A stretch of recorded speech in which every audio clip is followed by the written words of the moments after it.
मलयुक्त मूत्र द्वार, क्या इन्हीं भोगों से परम पद परम सुख चाहते हो? देखो महापुरुष जन लोक लज्जा के ऊपर उठे हुए हैं, वो इसलिए खुली बात समझा रहे हैं। क्या है स्त्री पुरुष के शरीरों में? क्या है? धर्मयुक्त काम मैं हूं। भगवान श्री कृष्ण अपनी विभूतियों का वर्णन जब करते हैं, अगर धर्मशास्त्र के अनुसार पाणी ग्रहण संस्कार करके संतानोत्पत्ति क्रिया की जाती है, तो भगवान कहते हैं धर्मयुक्त काम मैं हूं।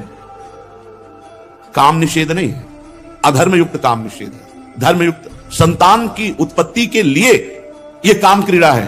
अगर तुम्हारी रुचि गृहस्थाश्रम में नहीं, तो आप भले घर में रहो, लेकिन ब्रह्मचर्य से रहते हुए, भगवान का चिंतन करते हुए, समाज सेवा करते हुए भगवान को प्राप्त हो। व्यर्थ में ब्रह्मचर्य का नाश, सोच में ब्रह्मचर्य का नाश, अपवित्रता में जीवन, ये बुद्धि बदलती चली जा रही समाज की। आप हमारी आत्मा हो, आपकी आध्यात्मिक उन्नति, परमानंद की प्राप्ति के लिए कभी जब आपकी बुद्धि शुद्ध हो, तो हमारे वचनों का मनन करना कि तुम्हारे जीवन का लक्ष्य क्या है।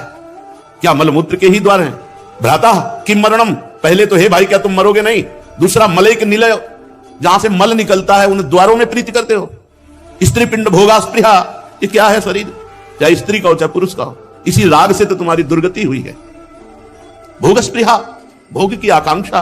देखो हमारे शास्त्रों ने घुमा के वैराग्य में लाने की कोशिश की है। जैसे कोई भोग के बिना नहीं रह सकता, तो उसके लिए पाणी ग्रहण संस्कार, उसके लिए गृहस्थ धर्म, गृहस्थ धर्म में भी एक सीमित कर दिया गया।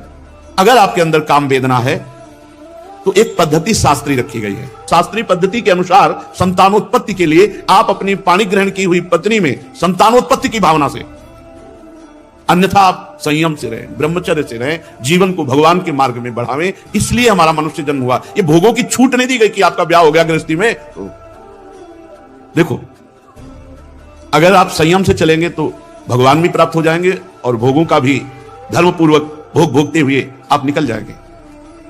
ब्याह हो जाना कोई तुम्हारे लिए लाइसेंस नहीं मिल गया कि आप मनमानी में विचार करो। ये अंबिका और अंबालिका के पति विचित्रवीर है, क्या नाम था? विचित्रवीर। ब्रह्मे हो गए थे कि हमारा तो सौभाग्य हो गया। भीष्म पितामह जी अपहरण करके 3 राजकुमारियों को लाए थे। अंबा जी ने तो स्वीकार ही नहीं किया विचित्रवीर को। विचित्रवीर इतने आसक्त हो गए इन दोनों राजकुमारियों में कि कुछ ही दिन में उनको रोग हो गया, राजक्षमा, और शरीर पूरा हो गया। एक शरीर है, इसकी एक धर्मयुक्त सीमा है। आप अपनी सीमा में संतानोत्पत्ति के लिए नहीं कहने क्या है? मलैक निलयो स्त्री पिंड भोगस प्रिया। जब तक आप मन के द्वारा ऑपरेशन करके नहीं देखोगे, तब तक आसक्ति बढ़ती रहेगी।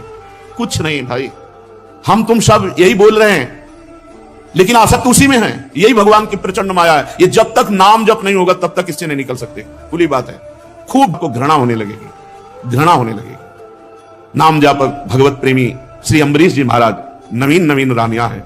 1 मिनट फुर्सत नहीं ठाकुर जी की सेवा से। भगवान का सुदर्शन चक्र उनकी रक्षा में है, और चक्रवर्ती सम्राट राज्य पद भी संभाल रहे हैं।